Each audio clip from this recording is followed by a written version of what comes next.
The ESPN CM Punk interview was just released 12 minutes ago as of the recording of today's Amped Up podcast for Friday, June 16th, 2023. So the format that we originally had, the topics we were going to discuss have been put on hold, and we are instead going to go over this full article from ESPN. Mark Raimondi is the author of the article. CM Punk's words from his own dome piece, man. This is the heavily anticipated interview, talked about heavily in the last 24 hours to the point where podcasters and journalists and content creators, you talk about clickbait just to get the views, man. I know the old motto is it's all about the views. About the views, gotta get them. It's the old jingle. It's all about the views. BC does not feel that way. I'm not a big fan of clickbait. It'll do the job, man, when you get the right fucking situation.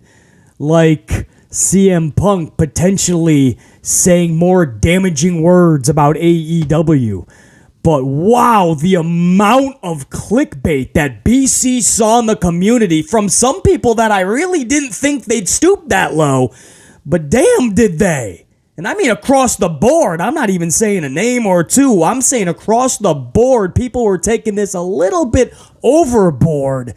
We haven't even gotten the article yet. I have not read the whole article yet. It just came out again 12 minutes before the recording of this upload. So I'm going to do that live with my unit right now in this podcast. We're going to read through this together. Forgive me if I fumble some words, butcher and botch some sentences as I try to comprehend everything that I am reading.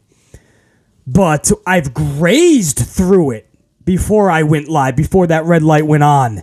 And this microphone was jacked up and we got amplified in today's podcast. I was able to graze through the article, and I didn't see any zingers that would make AEW cry today.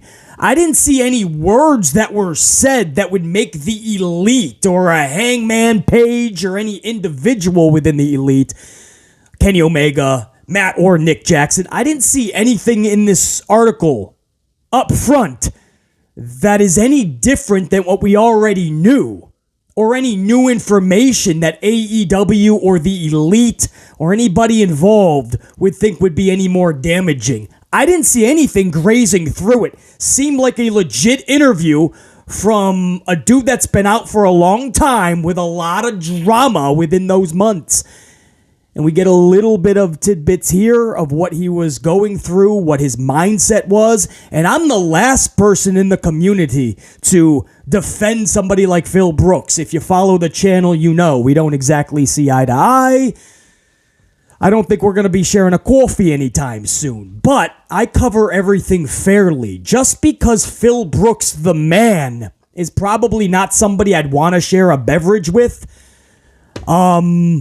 that doesn't mean I would cover him any differently. It always has to be in the most fair of ways. If it's justified, we're going to call it out. And if he was not at fault for anything, then we have to talk about that too. We can't just drag somebody because it's the cool thing to do or fuck it, everybody else is.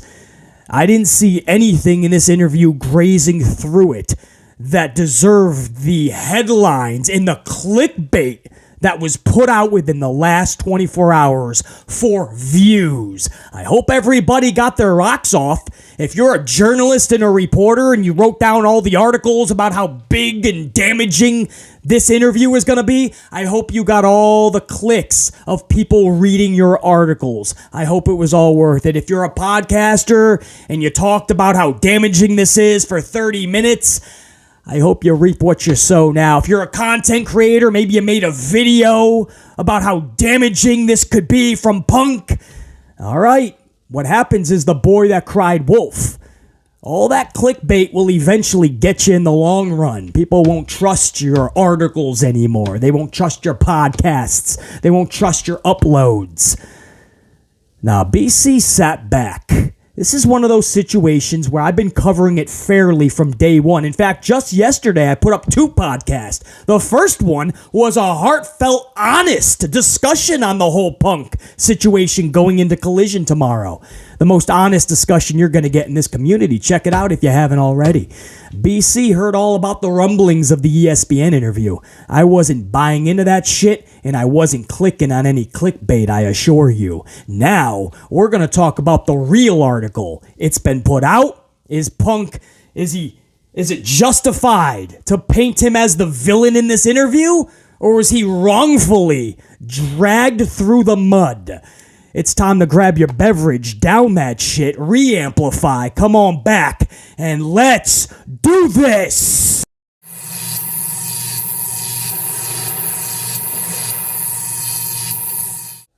All right, unit, as I said before, this was supposed to be a different formatted podcast today, different topics discussed. Obviously, this takes precedent, so those topics have been put on hold. Today, we're basically, in this podcast, just righting the wrongs of the community, right? Unfortunately, BC and many of you had to come across a lot of horse shit as it entails this ESPN interview. And most of us are smart enough to know clickbait. Most of us are smart enough to know when somebody's just trying to get some views or get people to read their articles about an article that they'd have no clue what is said. So they take the speculation and they kind of ride it, and they hope people will click on their shit, and people are dumb enough to do it. But that's not the sad thing. I hope those people get what they needed, right? Maybe they weren't getting high enough views recently, and that's what they were banking on. Even if it's false, doesn't matter as long as I can get the views that I once got. Maybe you don't know what's going on with these peeps, but the damaging part is that people start to believe in the speculation, right? When they click on nonsense like that, when they read articles of nonsense like that from idiots that are writing shit they have no idea about, they start to think that it's true, and then they start to spew it. And before this article even came out, the things we were hearing about Phil Brooks and what he said in this interview, you would have thought, we basically fabricated a whole nother interview. No, BC took a step back, didn't say a damn word. I already put up 2 podcasts yesterday anyway, so I guess I said enough words about many other things. But there wasn't going to be a third. I was going to wait until the article comes out. Now, we get a chance to see what's really in the article. Let's do this together. Salute to my unit.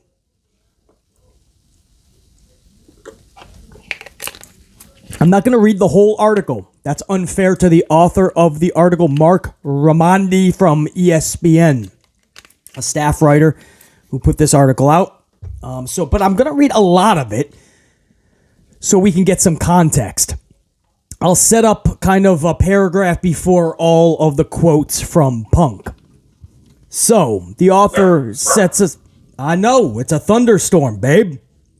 That's my little female chow chow. My shepherd is good with storms. My chow chow is still young, so we got some big storms.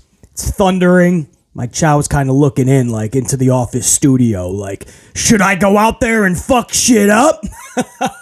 No, you just stay. Chew on your bone. Let BC talk about this article, all right? All right, babe. So, the author sets up Punk's first question here, or response, with this. Punk, whose real name is Phil Brooks, is no longer the AEW champion. Without saying why, AEW owner Tony Khan announced on the September 7th episode of AEW Dynamite that the title had been vacated. Punk's name was not mentioned on AEW programming at all until very recently. No public statement was made about his whereabouts or his triceps injury for months. For those consuming only AEW's product and not any other wrestling media, the entire situation was shrouded in mystery. Punk says, and I quote about the situation in this interview, "I know pro wrestling is absolutely the most bizarre form of entertainment on earth, but to me, I treat it like a business, and I treat it like the television show that it is. So y'all haven't seen me since I won the belt. Well, I'm coming back. Tune in to find out exactly what I have to say, because I'm picking up right where I left off. I think in wrestling, we always kind of joke how we always get hurt doing the dumb stuff.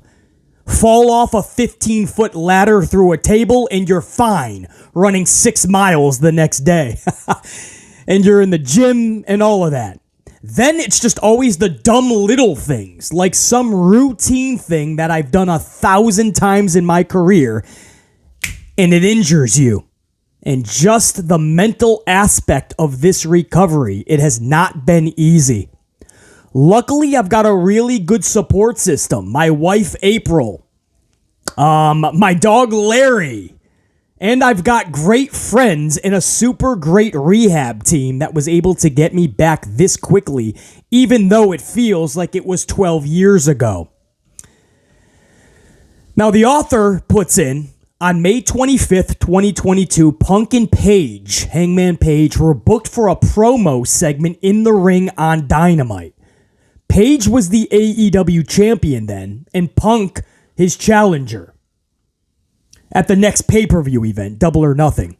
4 days later, Punk said he and Page discussed backstage before the segment what they would say, much like Punk did in similar segments in the past with MJF, Eddie Kingston, and others. But when they got to the ring, according to Punk, Hangman Page strayed from what they had agreed on saying. So Page says, and I quote, this was in the promo, if you guys recall, when Hangman Page looked right at CM Punk, middle of the ring live, and Hangman said this to Punk, "You talk a big game about workers' rights. Well, you've shown the exact opposite since you got here. I love this place. I care about this place. This is my home. And this Sunday at Double or Nothing, I will not be defending this championship against you. No, for the first time in my life, I'll be defending All Elite Wrestling from you."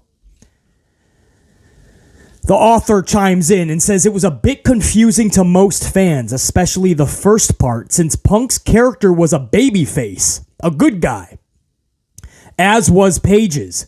But to the naked ear, it just sounded like pro wrestling trash talk, part of the story. Punk said it was not that and confronted Page about it when they returned backstage immediately. According to Punk, Page told him that he said what he did because Punk had AEW wrestler and coach Colt Cabana fired from the company, or at least tried to. Punk and Cabana had a very public falling out years ago before Punk arrived in AEW that included multiple lawsuits. Punk said he told Page that that was not true and that Cabana still worked for the company. Cabana had been a mainstay on AEW YouTube shows in the Being the Elite YouTube vlog until March 2022. After March 4th, 2022, Cabana didn't have another match for AEW in the United States until November 2nd, 2022, and did not even appear on Being the Elite for several months. Khan had said in multiple media appearances that Cabana's absence was because he was reassigned to work for the Ring of Honor wrestling promotion, which Khan had purchased in March of 2022. Cabana wrestled for ROH multiple times between March and November of 2022, as well as on an overseas tour to promote AEW's video game. Now, CM Punk told ESPN that he had no relationship with Cabana and that he never asked Khan to take Cabana or anyone else's job. But others in the company, including the Elite, believe Punk did indeed do that, per sources. Page was evidently confident enough to bring it up unexpectedly on television during that promo. Khan and Page were unavailable for comment for this particular article, according to AEW. When reached for comment via email, Cabana said that ESPN should go through AEW for everything. Omega and the Jacksons declined to comment for this ESPN interview via their agent Barry Bloom. So their legal team, their agents, say you should not talk about this. That's the elite. They were not able to talk in this interview. Page's comments during the segment, which are known as a shoot in wrestling terms, meaning not a planned part of the show, infuriated Punk. So much so that he considered not going through with the match out of concern that Page might intentionally attempt to hurt him. But Punk did go through with it, and it was booked, and he was booked to beat Page to win the AEW title on May 29th, 2022. Punk says, and I quote about the situation, "I proceeded to have what I think is a garbage match because I'm trying to protect myself on stuff instead of actually just working and trying to put out the best performance I can. I'm keeping an eye out. He chopped me in the mouth one time, so I was like, okay, did he do that on purpose? You just chipped my tooth." And I'm like, all right, should I give him a receipt? It changes the dynamic. It poisoned everything for me, and it made it all really, really ugly. And that was what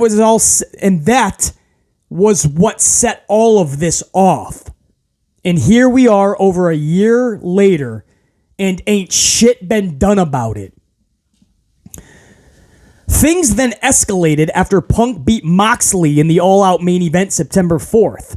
Punk, known for being outspoken going back to his days in WWE and beyond, ripped into Page in the post-event news conference and accused Omega and the Jacksons of spreading lies and bullshit about him in the wrestling media. He said Omega and the Jacksons, all executives, vice presidents in AEW, and I quote, couldn't fucking manage a target. He also took aim at Cabana.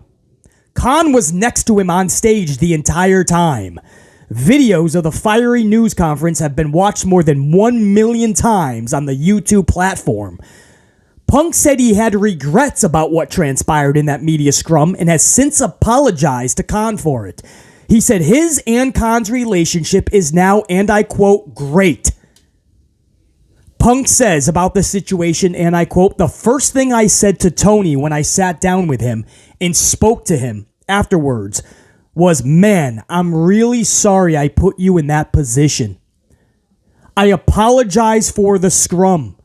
But when you've watched that scrum, you're looking at a very, very frustrated guy who had told people that's not the first time he heard all of that. It's not the first time lawyers were told that. And I was just looking for something to be done, and nothing got done. So if you want something done right, you gotta do it yourself. And I just didn't approach it in the right manner." He says tensions were high. I was very, very pissed. I pretty much knew that I had just injured myself again. I was hurt and I was disappointed. Yeah, it's very easy for me to say now that I regret that and that I handled it the wrong way. 100%. I gotta stop for a second and give a big salute to Phil Brooks, the man behind CM Punk, man. That is very big of him to say, hey, I was wrong with the whole scrum. I was the instigator in it. Even though all the bullshit was from elsewhere, I should not have done that.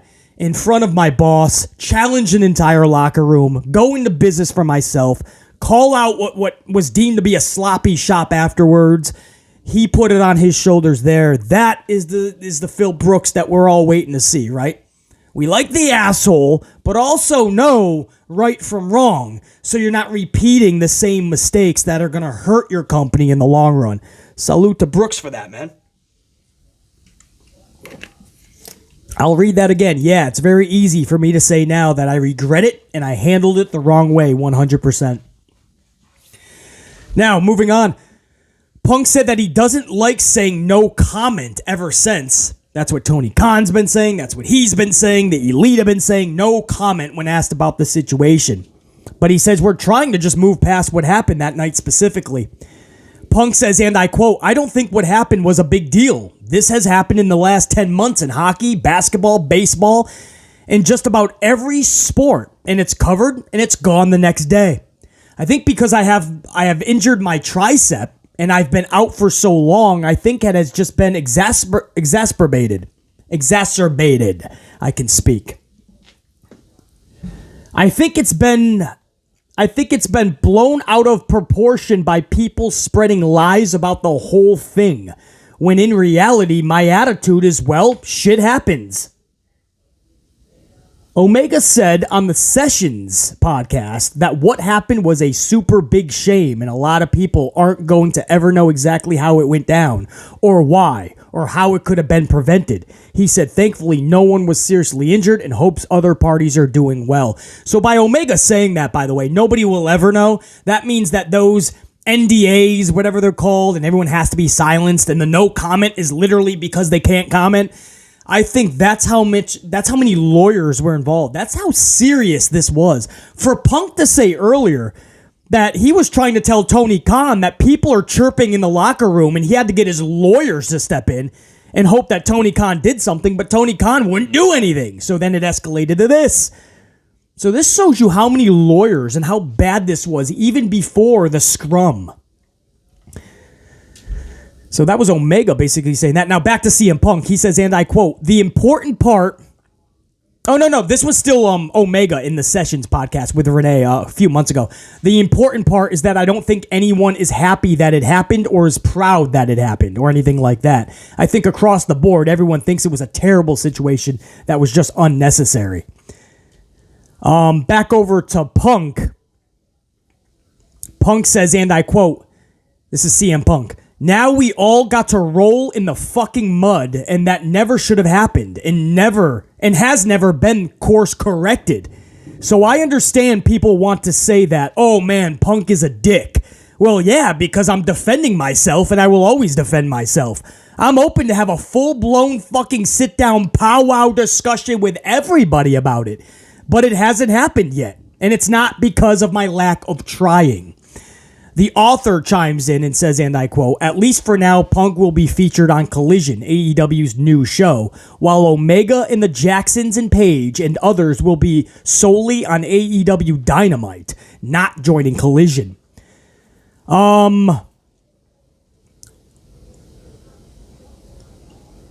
Also joining Punk on Collision will be up-and-coming wrestlers like Ricky Starks, Powerhouse Hobbs, as well as established vets like Samoa Joe, Miro, Rosa, Andrade. Anybody that will work with Punk or that Punk wants to work with will be on Saturday's Collision. Punk said he's excited about a show with a lot of talent, but will need to build some depth. Punk says, and I quote, with more TV time, you're only going to see guys like Hobbs and Starks, people who I think have the potential to do what an MJF is currently doing with his television time. We just need to do a better job spotlighting so many different guys, Punk says. And this, for a lot of those guys, sink or swim time. Now, hey, that's what BC always did. Punk's watching BC, confirmed. Sink or swim. Now it's just like, well, now's the time. You're going to have to really bust your ass and prove why we're giving you the spotlight and the TV time. If I'm the poster boy, the top guy, whatever, this is what people dream about. You get put in a position like this, and you have to take the criticism. Personally, I look at it like a challenge. But as far as ticket sales for a Saturday night compare and contrast, I think it's a lot easier to move a Saturday night ticket to a live event than it is on a work day like a Wednesday. So there's positives, but also negatives. You know what I mean? And I don't look at the negatives as these huge detrimental things. He probably didn't want to say that, though, because the ticket sales for Collision have been really hard to push. And he's saying the Saturday night ticket has always been the easier ticket than the work day. So I don't know what that says about the excitement or the buzz for Punk coming back. Punk also goes on to say, as far as did he ever consider not coming back to AEW, Punk says, and I quote, I certainly had some low moments, and I won't rule out in those fleeting moments where I just said, fuck this, whatever. But I don't ever think it was a serious intention to say that I'm done. There's still work to do, and I think I'm just excited about a lot of stuff that's coming up. So to just throw the baby out with the bathwater just because of a little boo-boo, I think would be a little silly. I won't know what I'm going to do or say until I have that microphone in my hand. I have a lot of things to get off my chest, says Philip Brooks. End of article. So first of all, in no part of that article did BC hear anything scathing that was detrimental to AEW, the Elite, or anybody. Nothing at all. It's everything we already knew, and just a little bit more of the story, maybe, like between him and Paige. But we already knew what it was about. Paige was sticking up for Cabana. Him and the Elite were already shooting the shit. Maybe the Elite put him up to it. Hey, go out there and really trash Punk. Possibly. But we already knew all of this. This is just, I guess, a little bit more sprinkles of details on the Sunday.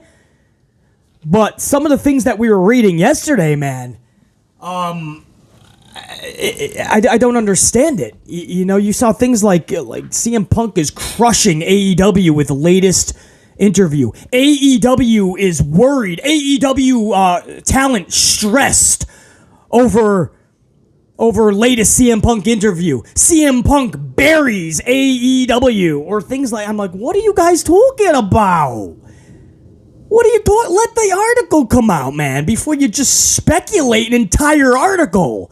Nothing I read there, man, was worth the headlines and the drama over the last 24 hours, man. Anything Punk does just seems to get a big portion of the wrestling world just juiced up. It's going to be interesting to see how many people really flock to CM Punk this time. Is this just a part of the IWC that just can't get enough of everything this dude does, or does that translate to a lot of the audience out there?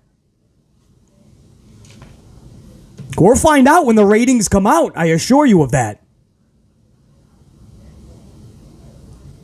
That's going to be that's going to be the be-all, tell-all, right? When the ratings come out, man, is it just a portion of the IWC that needs to write down an article or make a video for every little thing Punk does?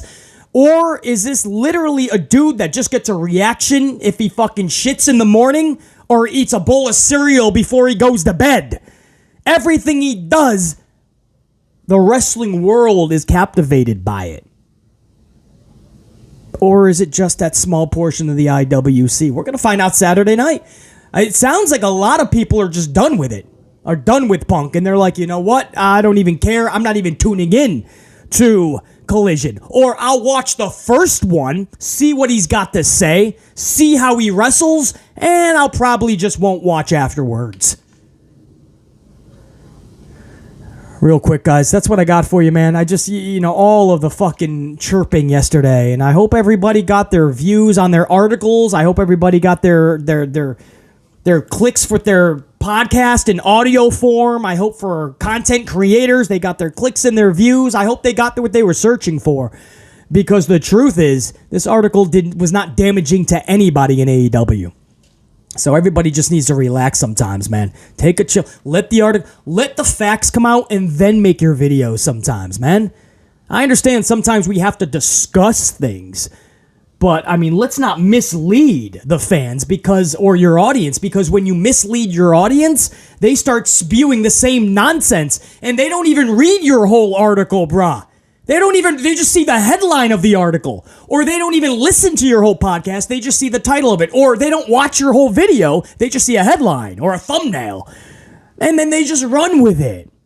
Don't deceive the audiences like that. I wish people didn't, it's sad. Maybe they need money. I don't know.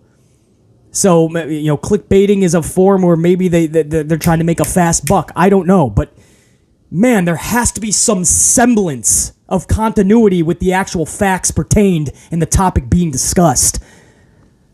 Anyway, speaking of a few bucks never needed, BC's going to have plenty of coffee regardless. That's why I don't got a clickbait. I'm going to have a fun thumbnail. I'm going to have a fun title, and we're going to have some fun discussion because BC's set. But a lot of my unit has been chucking mass amount of coffees at BC lately. The last several podcasts, we've had a boom in super thankses, that button down below where you tip the content creator, and BC has been getting pelted with a bunch of coffees. I appreciate that, man. Podcast 1 yesterday had a bunch. We went over those in podcast 2. And podcast 2 yesterday, let me give a shout out right now to, if I may, hold on. I want to give a shout out to Jack Brewer with a 2-spot coffee from the Super Thanks. Is Jack Brewer with a lengthy paragraph. Damn. All right, let me try to, after all that reading, I got to read my boy Jack Brewer, who is a channel member, gold card status, throwing BC an extra coffee. So you're damn right I'll read this out, man. Jack Brewer says, thanks, BC. Thank you, Jack, first of all. Thanks, BC, for both streams. Yesterday's both double podcast. For both streams, you spoke facts, and I agree with you. I don't watch AEW no more. Not watching Collision either, and I'm not supporting a company that Punk will ruin.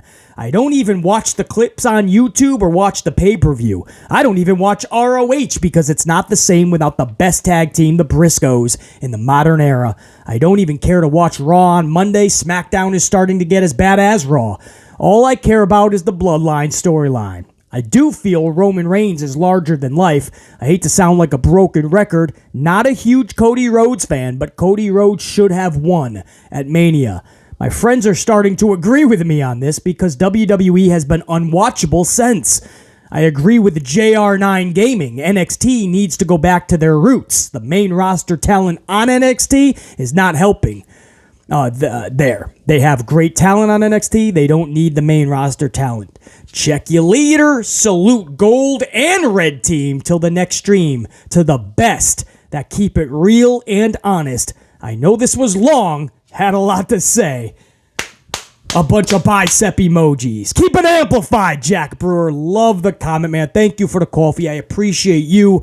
Always listening to these podcasts, man. And because it's on the tube, maybe even watching the entire podcast. I know these podcasts are usually over an hour. I'm trying to keep this a little bit shorter for you guys so you can watch SmackDown.